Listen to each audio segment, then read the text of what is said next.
The Emperor of Mankind in the Warhammer 40k universe is a powerful entity with few equals.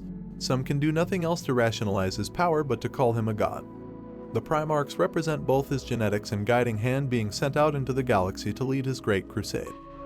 In this video, we'll provide an overview of who the Primarchs are and what their role is in the 40k universe. Since we're a new channel, your subscriptions, comments, and likes really help us out. If you like what you see, we appreciate every sub that we get. The Primarchs were the Emperor of Man's 20 sons who had been created through genetic engineering. They were created to be gods among men. They were nigh-immortal giants with superhuman physiques and intelligence. They towered over the Space Marines as much as Space Marines towered over normal mortal men. To create the Primarchs, the Emperor used his own DNA in their development, and he exploited that DNA to give them his own characteristics. Because their primary responsibility was to serve as generals and leaders in the Imperial military, they possessed an extraordinary amount of charisma.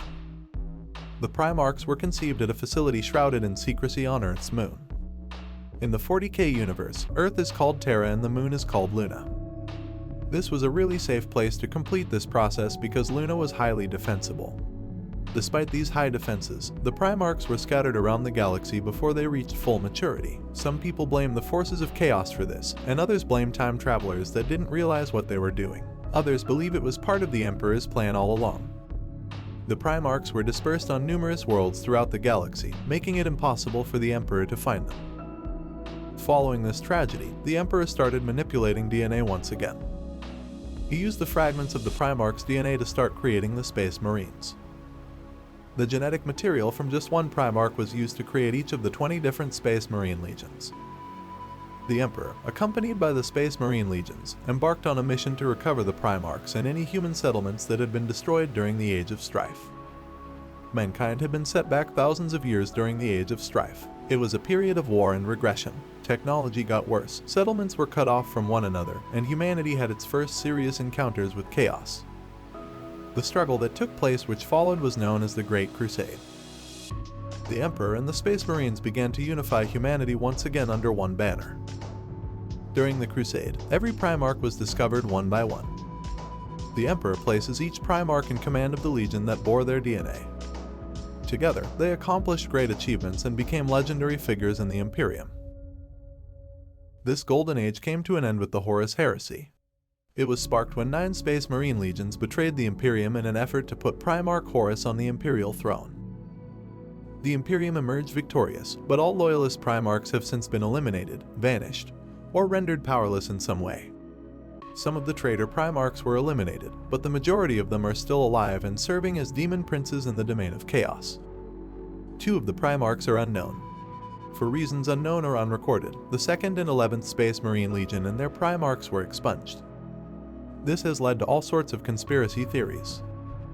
The other Primarchs are well known.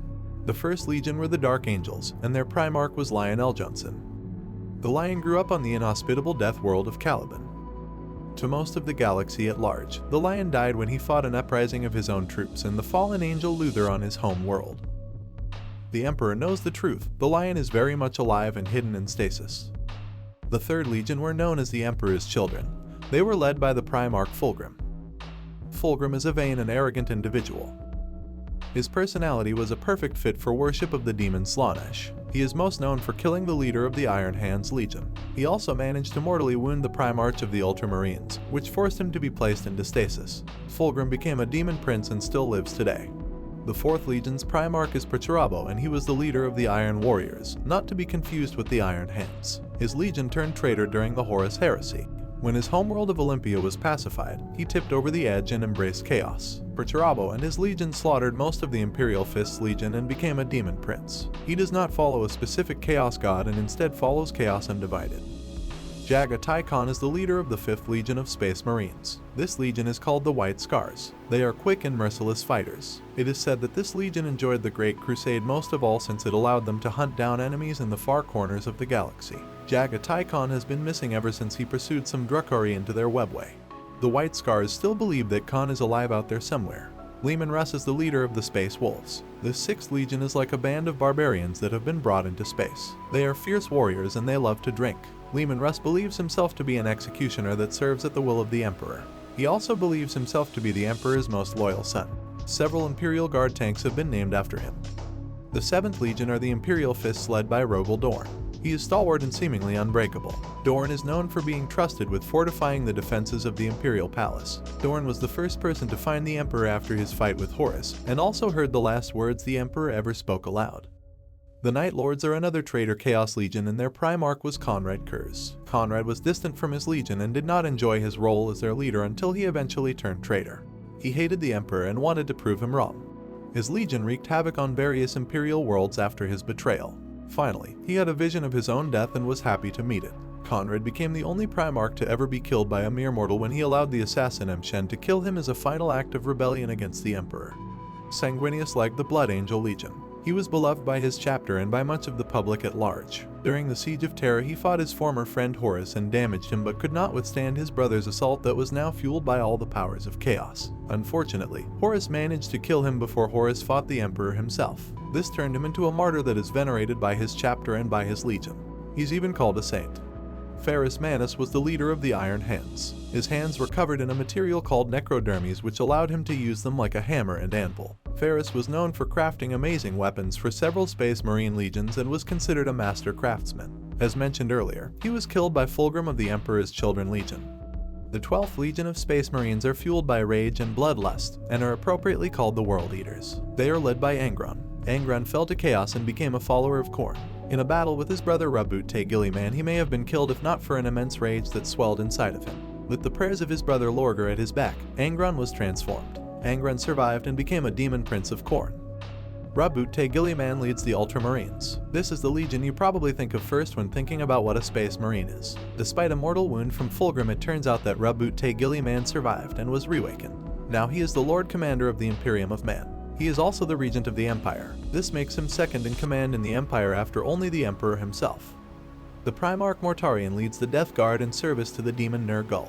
His legion is inexorable and always advancing like a disease. Mortarion had a hatred of sorcerers. All it took for him to join Horus was for Horus to convince him that the Emperor was a sorcerer. His actual fall to chaos powers took a bit more, but it ended with him becoming a demon prince. Magnus the Red is the leader of the Thousand Sons. He is a powerful psychic sorcerer and the subject of the Council of Nicaea, in which his psychic sorcery was banned. Magnus foresaw the betrayal of Horus and tried to quickly warn the Emperor. He employed psychic means to do so to let the Emperor know quickly. Unfortunately, Magnus accidentally destroyed several psychic wards the Emperor had erected when he did it. This also destroyed the secret webway project that the Emperor had been working on to make interstellar travel safer. As a result, the Emperor was enraged that Magnus had broken with his commands at the Council of Nicaea. When Leman Russ nearly killed Magnus on his homeworld of Prospero, Tzeentch called out to Magnus and offered him aid. Magnus was desperate and accepted. He is now a demon prince in service to Tzeentch. Legion 16 are the sons of Horus, once called the Len Wolves and then later called the Black Legion. Horus was the Emperor's favorite son. After many victories, Horus was made War Master of the Empire, and the Emperor began working on a secret project. Despite being given this honor, Horus started to see the Emperor as an absent father who no longer continued the Great Crusade with him. He started to feel like his victories were his own and should not simply be used to give glory to his father. When visions led him to renounce his oath to the Emperor and pledge to the Chaos powers, he began his own crusade against the Empire. His father killed him in a fight that we will talk about in a future video.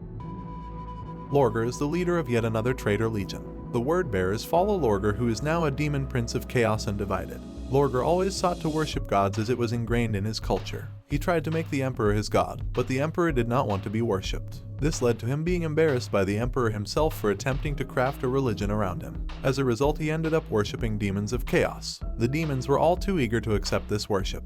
It is ironic that many years later the Imperium worships the Emperor as a god. Lorgar was key in manipulating Horus during the Horus Heresy. The Salamanders are the 18th Legion. They are loyal to the Empire and have a great love for mankind. Their Primarch is Vulcan, who has been missing for many years. Vulcan survived the Horus Heresy and lived for 1,000 more years. He hid 9 items of power around the galaxy. His last words to his legion before disappearing were that if all 9 items were ever found, he'd return to aid them.